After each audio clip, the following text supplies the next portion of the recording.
Hello and welcome to this FMSP online revision recording for the MEI Specification Module D1 Decision Mathematics, and the topic is linear programming. Under that heading in the specification you see 5 points. The first one is you need to be able to handle some algebra, to be able to manipulate linear inequalities. Secondly, you have to be able to illustrate these inequalities, in other words, show them on a graph. Thirdly, you should be able to formulate simple maximization of profit and minimization of cost problems. In other words, optimization, finding the best solution in the given context, which might be maximum profit or minimum cost, or most people, or smallest area, or whatever the context of the question demands. And then you should be able to use your graphs to solve two-dimensional problems, including maybe specifically integer valued problems. Very often the variables we're considering are the number of desks and chairs, blouses and skirts, items which only come in integer values. And lastly, and quite importantly, you need to be able to interpret the solution. Sometimes the solution the mathematics recommends isn't always the best business plan, and you may need to consider consequences of the solution, such as spare capacity, for example, or little tweaks to the solution. I've got some key points here broken into 4 sections: formulating the problem, graphing the problem, solving the problem, and interpreting the solution. So let's look at each of those for some hints. First of all, if you're asked to define your variables x and y, they have to be the number of something. Don't write let x be the large car parking spaces and y be the small car parking spaces. It's specifically that x is the number of large car parking spaces. X and y are always numbers. Secondly, when you're formulating the problem, you are turning text into lines of maths, and therefore read the text very carefully, and afterwards check you've used everything. Is there any redundant information that you haven't used, or did you think it was redundant and it's an important line on your graph? And the constraints include, usually, pretty much always in fact, that x and y have to be greater than or equal to 0, because we're dealing with numbers of objects usually that can't therefore come in negative values. Now graphing the problem. Well, it's 2 variables only. It'll be an xy graph, and typically it's only the positive quadrant of the graph that we'll need. Use this method of finding the intercept on axes when you're drawing the constraints, but don't be totally bound by it, because sometimes it's not the best choice, and make sure that the feasible region is as large as possible on your graph. I always recommend labelling the equations of the lines and showing the inequality part by the shading on your graph. And remember, we shade away from the required region so that the feasible region is clear of all that shading, so we can see what's going on in there. Solving the problem. Well, once you've got your feasible region, normally there's an objective function. That'll be a linear expression in terms of your variables x and y, but it won't have a right-hand side, so you have to make up an example by choosing a suitable right-hand side, and we'll see an example of that in just a moment. Of course, the other method is simply to test the vertices of the feasible region and see which gives us the best profit or the smallest cost. But don't forget that the solution could in fact be all the points along one edge of the feasible region, if the objective function is parallel to that edge. And then interpreting the solution. Does it have to be an integer? Because if the vertex of the feasible region which you've found doesn't have integer coordinates, you'll need the nearest integer point to that vertex. And be prepared to make a comment on the solution, perhaps even just a common sense comment. I recall one question about dining table sets, tables and chairs, where, because tables were particularly profitable, the mathematics suggested that only making tables was the best solution. Well, if you're trying to market it as a set of tables and chairs, only having the tables is not really the best business model.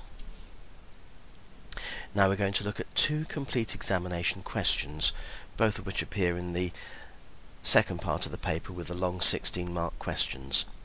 So can I just point out that if you would like to pause the recording in order to read through at your leisure, or at any point go back and reread the question, of course you can do that. This question concerns an air charter company, so we're talking about flights on aeroplanes, and it has the following rules for selling its seats. First of all, the total number of seats sold must not exceed 120. Must not exceed means it can be equal to or less than, so get used to turning a phrase like must not exceed into an inequality. There must be at least 100 seats sold. At least is there's got to be that many or more than that many. If you don't sell 100 seats, they'll cancel the flight. And the third condition is that for every child seat sold, there must be a supervising adult. There might be some other adults on the flight as well, but there's got to be at least one adult for every child. So then we're asked to define two variables and formulate the three constraints in terms of those variables, and then graph your three inequalities. We'll come back to this part of the question after we've drawn the graph. Now, when I'm asked to define the variables, I usually take the order that they first appear in the question as the order for the variables x and y. So child here is mentioned before adult, and later under pricing, child appears before adult. So I've chosen to define my variables so that x is the number of child seats sold.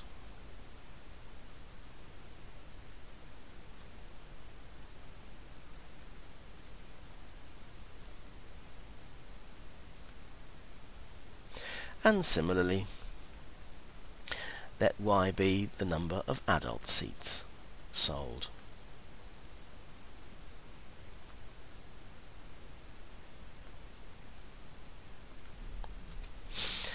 Now I've got three constraints. The first one is that the total number of seats sold must not exceed 120. Well, the total number of seats sold is the number of child seats sold plus the number of adult seats sold, and that has to be less than or equal to 120. And at any point as you're writing down the mathematics, you can swap the variable for the words that it represents. So for the next one, there must be at least 100 seats sold, or therefore the number of child seats plus the number of adult seats must be, and if there have to be at least 100 sold, then it must be greater than or equal to 100. And thirdly, that condition about each child having a supervising adult, well, that means the number of adults on the plane must be greater than or equal to the number of children. It could be equal, and there may be some additional adults, so y could be greater. Well, there's my constraints, and now I'm going to sketch a graph to go with that.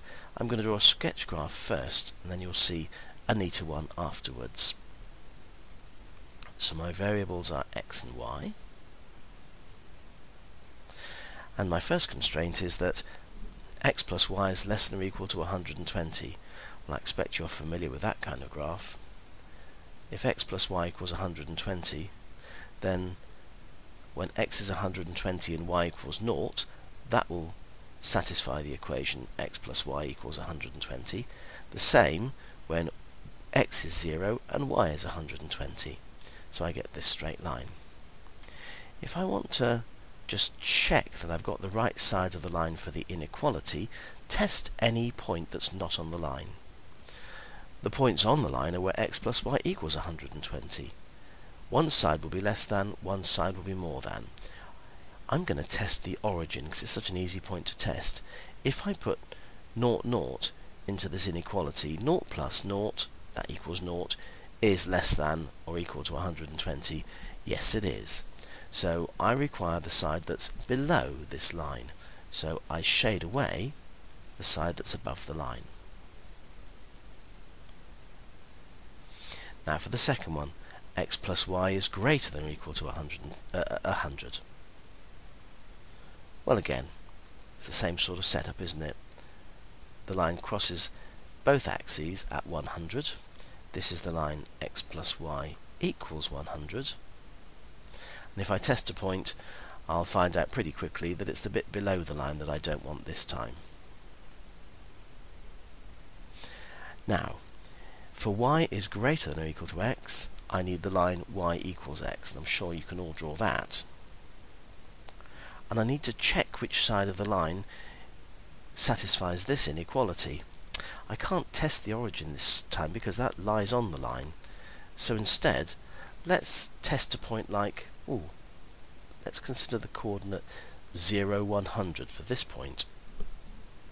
Well, x is 0, y is 100. Y is 100, x is 0. 100 is greater than or equal to 0? Yes, it is. So I want the side that's above the line. So let's shade away the bit below the line. And don't forget, of course, the other constraints. X is greater than or equal to 0. Y is greater than or equal to 0. Actually, this bit here I'm dealing with, which is where y is less than 0, doesn't make any impact on my solution, but I do need the bit that the inequality x is greater than or equal to 0, because that gives me another boundary of my feasible region. So here's my feasible region, and I've satisfied all those inequalities. Now a comment about the marking of this. Choosing your variables and defining them clearly is worth a method mark and an answer mark. And I'd just like to draw attention to the fact that if you look at the published mark scheme for this question, in fact they defined x to be the number of adults and y to be the number of children's seats sold. Well, that's also perfectly acceptable. Now then, for the inequalities, for each one there is 1 mark. So there's your first 5 marks for part 1. And in terms of the graph, for which there's 4 marks, there are 3 straight lines that need drawing, and there's a mark for each one.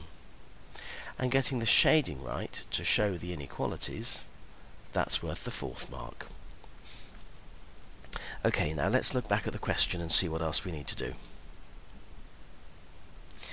And we're at this point looking at the pricing structure. The price for a child seat is £50, the price for an adult seat is £100.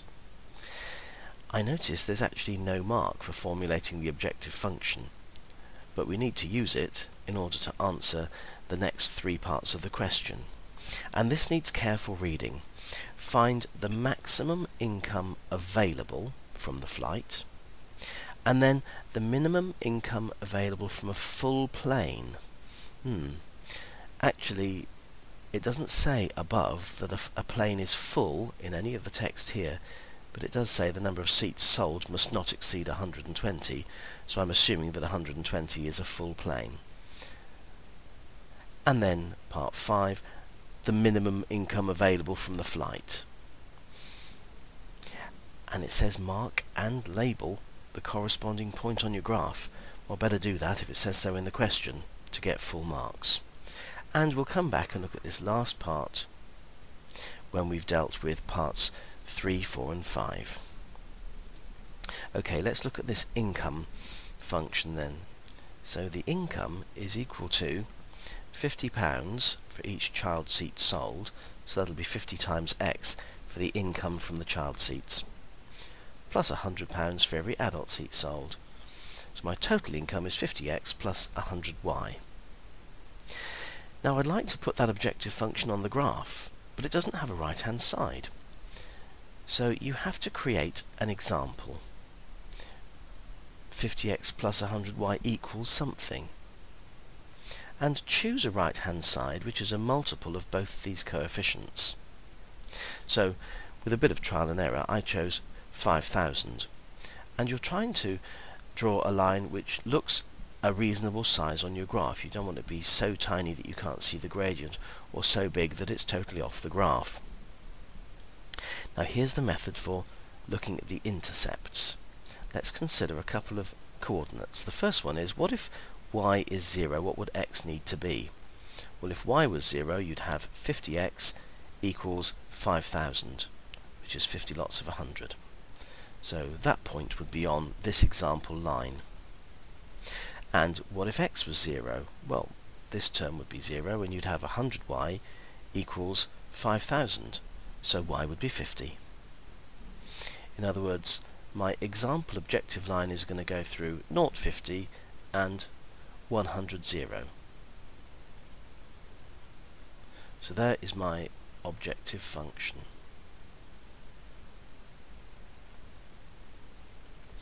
And you're considering lines parallel to this. Every point on this example I've drawn would give me a profit of £5,000. A line parallel, a bit higher up, would have a greater profit. You want to ask yourself, for the most profitable flight, what's the last point in the feasible region that a line of this type would pass through as they increase up the page? Well, I think I can tell where it's going to be. It's going to be there. Okay, well, the graph isn't very good, is it? So, in the time-honoured fashion, here's one I prepared earlier. And I'll just make it clear again where my feasible region lies.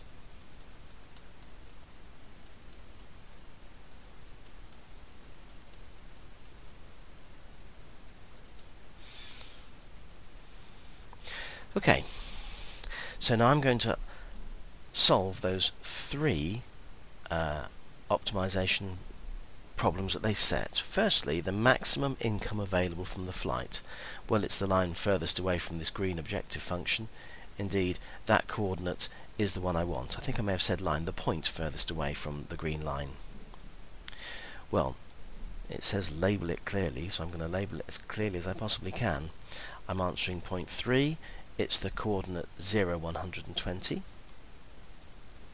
And I'm going to write over here what I'm finding. This is the most profitable.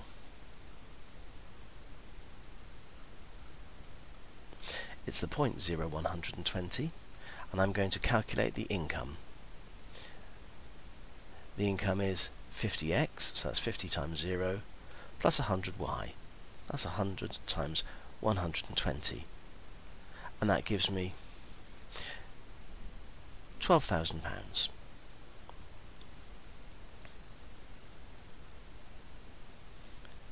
Now part 4, this is the one that says the minimum income available from a full plane. Now this blue line was the line x plus y equals 120. In other words, the total number of passengers on board is 120, so that's a full plane. Well, if the coordinate up here was the most profitable, I think this point here will be the lowest profit from a full plane. And you can see from the graph that that's the point 60, 60. It's my solution to part 4. It's the coordinate 60, 60. And over here, what is it I'm finding? It's the minimum income from a full plane. It's the coordinate 60, 60. Once again, let's calculate the income. The income is 50 times the x value, which is 60, plus, excuse me, that's a plus sign, plus 100 times the y value, also 60. And that comes to £9,000. And number 5 is simply what's the minimum income from the flight at all, and that's the closest point to this green line. Well, that's the coordinate there. So that's number 5. It's the coordinate 50, 50. This is simply the minimum income. Once again, I'll write the coordinate over here and calculate the income from it. 50 times the first value, 50, plus 100 times the second value, also 50. And that gives me a total of £7,500. Okay. Now just to comment about the marking, for the first one of these, the coordinate was fairly straightforward with a 0 in it, so there was one mark for identifying the point and calculating the income. But for part 4 and part 5, identifying the point and calculating the income in both cases was worth 2 marks. So there's your 5 marks in total for parts 3, 4 and 5. Now I'm going to refer back to the question again. Let's look at this last section about the pricing structure. At £100 for an adult seat and £50 for a child seat, in other words the current pricing structure, the company would prefer to sell 100 adult seats. Now that's not a full plane load, notice. They'd rather do that and no child seats than have a full plane with 60 adults and 60 children. Well, I'm assuming that's because there's a greater income if they have 100 adults.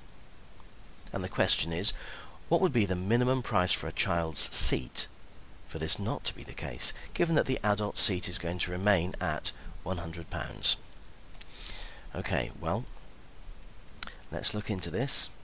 And the first thing I want to know is, if it's 100 adult seats, and they'd prefer to have 100 adult seats than a full plane with 60 children, what's that worth? Well, 100 adult seats means you're talking about 100 adults times £100, and that's equal to £10,000. So they must be aiming to make £10,000. If they, on the other hand, have 60 adults plus 60 children, well, in fact, we've already calculated that. That's one of the solutions above, the minimum income from a full plane, and that's £9,000. So they'd rather have £10,000 from all adults than £9,000 on a full plane. Okay, so let's work out what we can do about the child price. We'd like to still make £10,000 if the plane is full with 60 adults and 60 children. So 60 times the adult price of 100 plus 60 times the child price, which I'm going to call P for the value I'm trying to find, we'd like that to be greater than or equal to the £10,000 we had above. Well, 60 times 100 is 6,000, that's the income from the adults, and 60 times P is 60p. We'd like that to be greater than or equal to 10,000. Let's subtract 6,000 from both sides, and we'll have 60p is greater than or equal to 4,000. I'm going to divide both sides by 10 and halve it as well. So 6p, half of that is 3p. 3p is greater than or equal to 200. Well, I make that p has got to be greater than or equal to, well, I put 66 point, and of course it's 6 recurring, so I put 67, and that's the price to the nearest penny. The mark scheme gives a price, they would like the price to be equal to £67, and they've given it to the nearest pound, but I'm sure this answer would be just as acceptable. And for the marking of this, there's one method mark, and there's one answer mark. There we go then, that's one complete linear programming question with all the features that we mentioned earlier. Let's go on to a second one. Again, take time to pause and pause the recording and read the question if you would like to do that at greater length. This concerns tiling a wall. the wall is 4 meters long and 3 meters high, and two sizes of tile are available: a small tile 10 by 10 centimeters and a large tile 30 by 30. This time they define the variables for us. They say x is the number of boxes of 10 small tiles. That's interesting. Whereas y is the number of large tiles. And then they give us this inequality to explain. 10x plus 9y is greater than or equal to 1200. I'm going to do that first. So let's just get our head round this. X is the number of boxes, not single tiles, boxes of 10 small tiles, whereas y equals the number of large tiles. Let's just consider the measurements for a moment. The small tiles are 10 centimeters by 10 centimeters, and the large 30 centimeters by 30 centimeters. And if you're going to have a box of 10, that's 10 times 10 times 10, which will be 1000 centimeters squared. That's the area covered. If x takes a value 1, you've got one box. Well, if y was equal to 1, you'd have one large tile, which is 30 times 30, 900 centimeters squared. Okay, and let's consider what we're trying to do. We're trying to cover a wall, and the wall is 3 meters by 4 meters. But of course the tiles are in centimeters, so that's 300 centimeters by 400. Whoops, that's an equal sign, excuse me. 400 centimeters. So in centimeters, the area of the wall is 300 times 400, 3 fours are 12, and that's 4 zeros, 120,000 square centimeters. Okay then, let's consider the area we're covering with tiles. So the area is, well, the area covered by small tiles will be 1000 times x.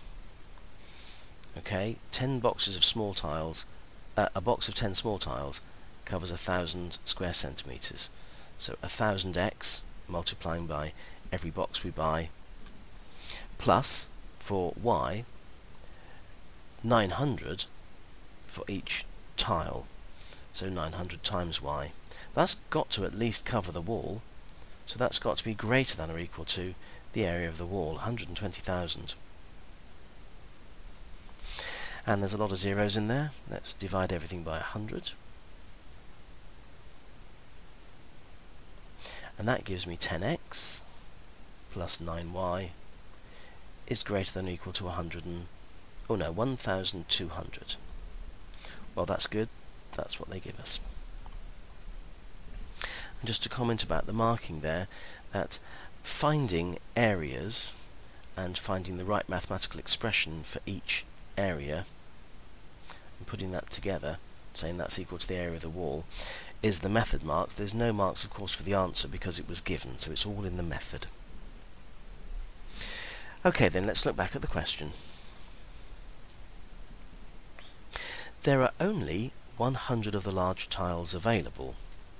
Okay, and then the tiler advises that the area tiled with the small tiles, should not exceed the area tiled with the large tiles. Now, not exceed can't be greater than, so it's got to be less than or equal to. And we're going to express these two constraints in terms of x and y for a further 3 marks. Okay, so part 2. Well, the first one is simply the number of large tiles. Because there's only 100 of them that are available for purchase, y is going to have to be less than or equal to 100. So that's nice and simple, and that is worth 1 mark.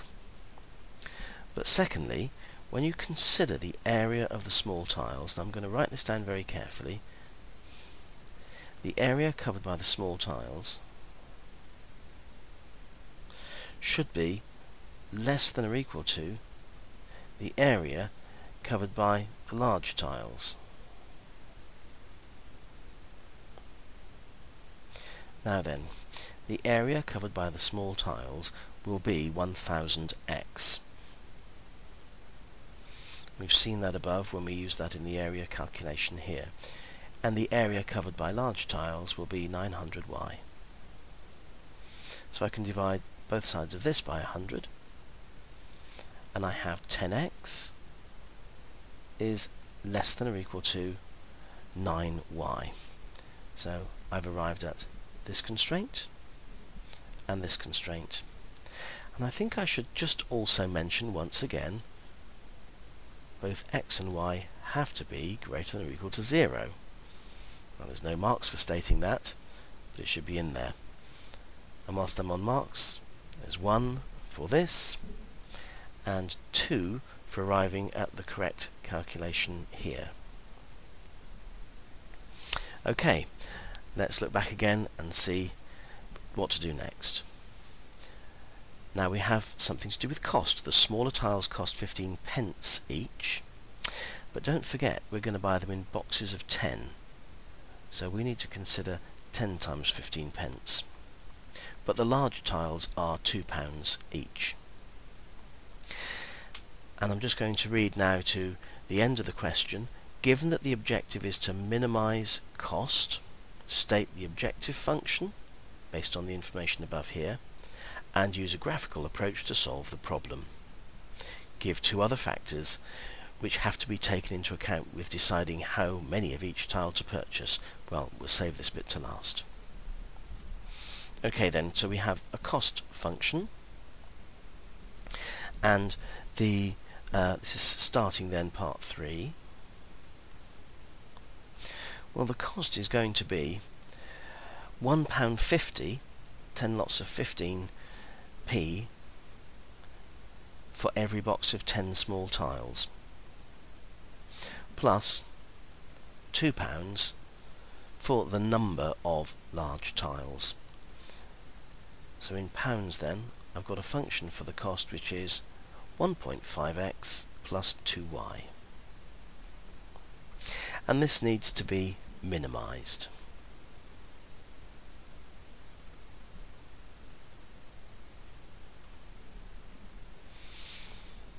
Okay, well, let's graph this then.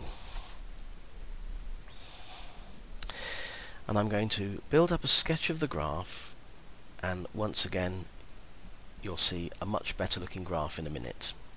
So x, the number of boxes of small tiles, and y, the number of large tiles. Well, let's reflect what information we had. We had the constraint that 10x plus 9y was greater than or equal to 1200. Let's do that thing with the intercepts again and consider what happens when y is 0 and when x is 0. Well, when y is 0, this term will be 0, and 10x will be 1200. So I need 120 for x. And then when x is 0, 9y equals 1200. Well, that's slightly more fiddly.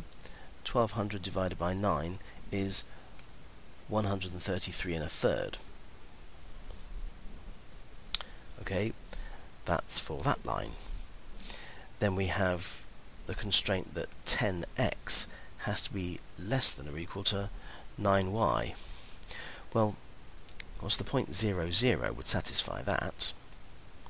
And this time it's not an intercept on the axes, but we need to pick another sensible coordinate of a sensible sort of scale. Now, I'm just going to go back and plot this first line. It's going to go through 120, 0, and 0, 133 1/3. So this is the sort of scale we're talking about, something in the hundreds. Whoops. I apologise for the line, but as I said, you're going to see a much better one in a minute. 10x plus 9y is equal to 1200. is that constraint, and we have to be above that line because it's greater than or equal to 1200. Okay, so I'd like a coordinate for 10x, which is somewhere up there in the hundreds, and I'd like it to be sensible numbers. Well, I chose 90 for x and 100 for y, because 10 times 90 is 900 and 9 times 100 is 900. So this needs to go through the point 90, 100. Well, 100 is somewhere like about there, 90 I guess about here. So here's my coordinate, 90, 100. And that's for the line, whoops, 10x equals 9y. And then we had another constraint about the number of large tiles, that y had to be less than or equal to 100. So I need the line, the horizontal line, that goes through 100. Actually, I've already got a point on that line, so that is this line. So let's complete the shading. If y has to be less than or equal to 100, I can't have anything above that line. And then going back to this inequality, I found that easier to swap it round and say 9y is greater than or equal to 10x, and therefore y is greater than or equal to 10 over 9x. Because if I'm looking for y values that are greater, its values above this line, so the bit below the line has to go. And that gives me a little feasible region here. Now let's have a look at the objective function. So I discovered that the cost was 1.5x plus 2y. And I need to make up a sensible right hand side for the scale of the graph. And I want something in the hundreds, and I want something that 1.5 and 2 both go into, so I chose 150 as a fairly straightforward answer for that. And again, I said what happens when x is 0 and what happens when y is 0. When y is 0, 1.5x is 150, so x is 100. And when x is 0, 2y is 150, so y is 75. So this line is going to go through 100 there and 75 over here. So there's my objective function. And of course, you'll have drawn this all beautifully and ended up with a much better graph than mine. Perhaps something like this. So just remind myself where is the area that I require. So this in here is my feasible region. And I'm continuing with part 3. And the green line is my objective function. And as lines parallel to that rise up the graph, and I want the most profitable solution, it's going to be this point here, the furthest away from the green line, which conveniently lies exactly on the point 90, 100. So, given that the objective is to minimize the cost, well, how about that? I hope you saw my deliberate error. It's so easy to find the maximum because that's what we do all the time. This one's a minimum cost. So I want the point nearest to the green line. It's this one here. So don't fall into that trap of simply always finding the maximum. Now, that's slightly harder to locate. It does look to me like the x value is 60 and the y value is, I don't know, something a bit short of 70. So as far as these two lines are concerned, I'm trying to find the minimum cost, and it's going to be where the two lines intersect. Notice, by the way, the lines are allowed. These inequalities are not strict inequalities, and the lines are part of the solution set. So the minimum cost is going to be where those two lines meet, where the line 9y equals 10x can be solved simultaneously with 10x plus 9y equals 1200. Well, I must say they've given this to us in a very nice form, because if I can simply replace 9y with 10x, then by substitution I've got 10x plus, well, 9y is the same as 10x, and therefore 20x equals 1200, and x equals 60 is correct. Certainly looks like it on the graph. Well, let's substitute that back into the top equation. That's slightly more fiddly, because 9y is equal to 10 times x, and that gives me 9y equals 600. Well, dividing through, that gives me y equals 66 2/3. And again, looking at my graph, it does look like it's a little bit below 70. So this is the coordinate 60, 66 2/3. I always like to label the coordinates on the graph as well, because it forces me to check the solution is reasonable and I haven't made a mistake with the algebra. The only thing is, I think if we're tiling, we're going to have to buy a whole number of y tiles. So for an integer solution, x is already an integer, but I think I need y to be an integer as well. So I think the nearest point is going to be very, very slightly up on that. X is 60 and y is 67. And what's the cost of that? Well, it's 1.5 times x plus 2 times y. And that gives me a cost of £224. Now then, once again, there's a comment required on the solution. And the question said, give two other factors which would have to be taken into account in deciding how many of each tile to purchase. Well, for a start, you don't want to buy just 60x and 67y, because that'll only just cover the wall with a tiny bit left over. And you might find that you break a few tiles. So my first reaction was, we better allow for breakage. And in the mark scheme, I notice it says wastage. So perhaps that's the same thing. And then what's another point? Well, I suppose if I was using two types of tiles to tile a wall, I might want to choose an interesting pattern, and therefore I might need slightly more of one than the other to make my pattern work. And in the mark scheme they say design. And just reflecting now on how this is marked, as before with the graph, there's a mark for each line and one for the shading. That's 4 marks.